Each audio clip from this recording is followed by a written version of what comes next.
अब देख कि अपना लोग क्या कर रहे हैं, विमीय समीकरण के उपयोग के बारे में बात करेंगे। तो विमीय समीकरण का उपयोग हम लोग कहाँ कहाँ करते हैं? तो पहला उपयोग कि किसी भौतिक राशि के मात्रक एक पद्धति से दूसरे पद्धति में चेंज करने के लिए ना, कि एक पद्धति, अभी देखो अपना लोग का सबसे पहला पद्धति कौन था? सीजीएस, हाँ सीजीएस पद्धति, सेंटीमीटर ग्राम सेकंड पद्धति। अब देखिए यदि कोई भौतिक राशि सीजीएस पद्धति में है और उसको किसमें, एसआई पद्धति में, एसआई सिस्टम में चेंज करना है, तो यानी भौतिक राशि इस पद्धति में था, सीजीएस पद्धति में था, अब उस भौतिक राशि को हम लोग कन्वर्ट करेंगे किसमें, एसआई पद्धति में। तो एक पद्धति से दूसरे पद्धति में, कि भौतिक राशि के मात्रक को एक पद्धति से दूसरे पद्धति में चेंज करने के लिए हम लोग किसका प्रयोग कर देते हैं? विमीय समीकरण का प्रयोग करते हैं। एक स्थिति, या मान लो एफपीएस पद्धति में, फुट पाउंड सेकंड पद्धति में। अब इस पद्धति फुट पाउंड सेकंड पद्धति से हम लोग क्या चाहेंगे कि इसको सीजीएस पद्धति में चेंज करें ना। तो सीजीएस पद्धति में चेंज करने के लिए फिर हम लोग क्या करेंगे, विमीय समीकरण का ही प्रयोग करना पड़ेगा। यानी किसी भी पद्धति से किसी दूसरे पद्धति में यदि भौतिक राशि के मात्रक को बदलना है तो हम लोगों को क्या करना पड़ेगा, विमीय समीकरण का उपयोग करना पड़ेगा। ठीक, तो पहला ऑप्शन खत्म। अब दूसरा, क्योंकि भौतिकी के विभिन्न सूत्रों के सत्यता की जांच के लिए, कि हमारे ब्रह्मांड में क्या होता है, बहुत सारी प्राकृतिक घटनाएं हो रही हैं, और उस प्राकृतिक घटना के लिए हमारे विज्ञान वेत्ता वैज्ञानिक लोग क्या किए हैं, अलग अलग सूत्र दिए हैं। यानी जो कथन है, जिन घटनाओं को हम लोगों ने देखा, वैज्ञानिक लोगों ने देखा, और उसके लिए क्या किया, गणितीय सूत्र स्थापित किया। तो यदि आपके मन में संशय हो, शंका हो कि ये गणितीय सूत्र वास्तविक रूप में है या नहीं है, यदि आपको उसके सत्यता की जांच करनी है तो आप क्या कर सकते हैं, विमीय समीकरण का प्रयोग करके उसके सत्यता की जांच कर सकते हैं। जैसे अपना लोग क्या निकाले थे, कल आपको समझा रहे थे कि E इक्वल टू एमसीएस पर ना, यानी ये क्या है, द्रव्यमान ऊर्जा समीकरण ना, कि ऊर्जा का मान, किसी पदार्थ में ऊर्जा का मान उस पदार्थ के द्रव्यमान और प्रकाश के वेग के वर्ग के गुणनफल के बराबर होता है। अब ये कथन सत्य है या असत्य है, ये कथन किन्होंने दिया, आइंस्टीन ना। तो अब आज यदि आप भी पढ़ाई कर रहे हो, आपको लग रहा है कि ना कि आइंस्टीन का कथन क्या गलत है या सही है, कि मान लो कि आपके पास ये पेन है, ये पेन भी क्या पदार्थ है, इसमें द्रव्यमान है। अब इस पदार्थ में कितनी ऊर्जा मौजूद है, इस ऊर्जा के मान को व्यक्त करने के लिए आइंस्टीन जी बोला कि यदि आपके पास कोई पदार्थ है और उस पदार्थ में कितनी ऊर्जा मौजूद है, उस ऊर्जा का मान यदि ज्ञात करना चाहते हो तो आप इस गणितीय सूत्र का क्या कर सकते हो, प्रयोग कर सकते हो। यदि आपको शंका हो रही है कि हमारा ये आइंस्टीन के द्वारा दिया गया समीकरण सत्य है या असत्य है, तो हम लोग इसके विमीय समीकरण को क्या करेंगे, लिख करके पता कर लेंगे। अभी देखिए कि इसके सत्यता की जांच करेंगे कि ये कथन सत्य है या असत्य है। तो ऊर्जा की भी मान हम लोगों ने कल कितना लिखा था,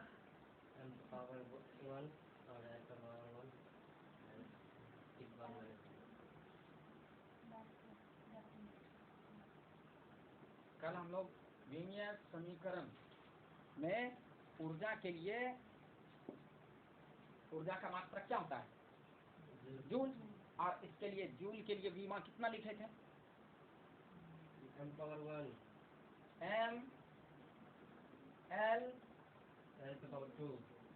स्क्वायर t का पावर -2। ये सब क्या रहना चाहिए, कंफर्म मौखिक रूप से याद रहना चाहिए। अब देखिए कि हम लोग ऊर्जा के विमा को जानते हैं कि ऊर्जा की विमा कितनी होती है। अब यदि इस तरह दाईं ओर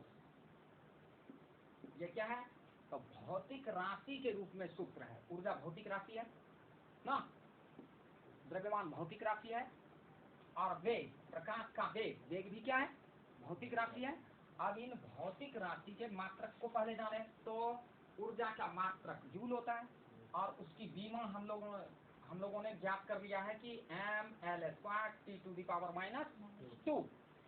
अब इस तरफ के बीमा को लिखेंगे तो द्रव्यमान,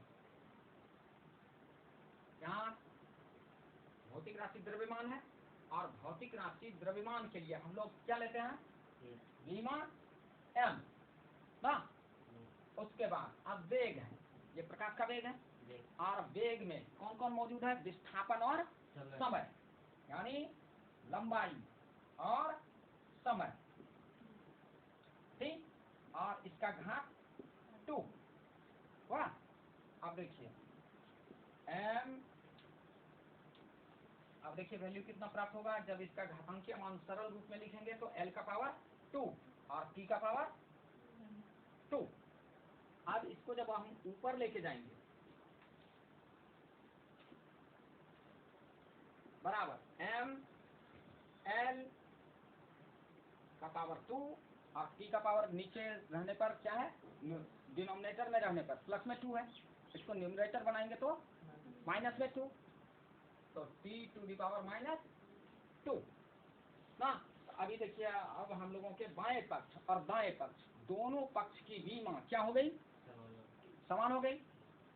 m यानी ऊर्जा की बीमा कितनी थी, mL²T⁻²2।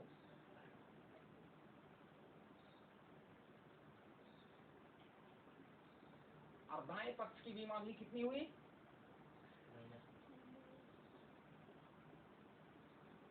तो इस तरह से हम देखें कि ना बीमीय समीकरण का प्रयोग करके क्या कर लिए, अपने आइंस्टीन के द्वारा इस संबंध को, यानी द्रव्यमान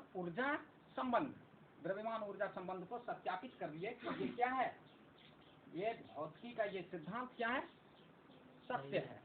तो हम लोगों ने दूसरे बात के बारे में बात कर लिया कि भौतिकी के विभिन्न सूत्रों, ये भौतिकी में दिया गया सूत्र था, और उस सूत्र के सत्यता की जांच किसके हिसाब से कर लिए, बीमीय समीकरण के अनुसार कर लिए। तो दूसरा कथन समाप्त। अब तीसरा, विभिन्न भौतिक राशियों के बीच संबंध स्थापित करने के लिए बीमीय समीकरण का प्रयोग किया जाता है कि अलग अलग तरह के भौतिक राशि, अभी देखिए क्या है, यहाँ द्रव्यमान है, यानी पदार्थ का द्रव्यमान, प्रकाश का वेग। अब वेग प्रकाश का था और पदार्थ का द्रव्यमान था, इन दोनों के बीच संबंध रहने के कारण क्या हुआ, इस पदार्थ में निहित ऊर्जा का मान हम लोग निकाल पाए। तो इस व्यंजक को, यानी अलग अलग भौतिक राशि को एक साथ कंज्यूम करके यदि दिखाना है, तो उसके लिए भी हम लोग क्या करेंगे,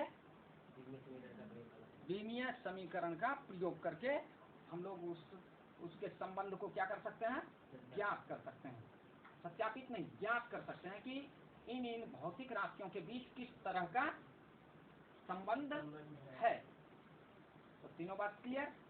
तो बीमीय समीकरण का प्रयोग हम इन तीनों क्रिया के लिए करते हैं।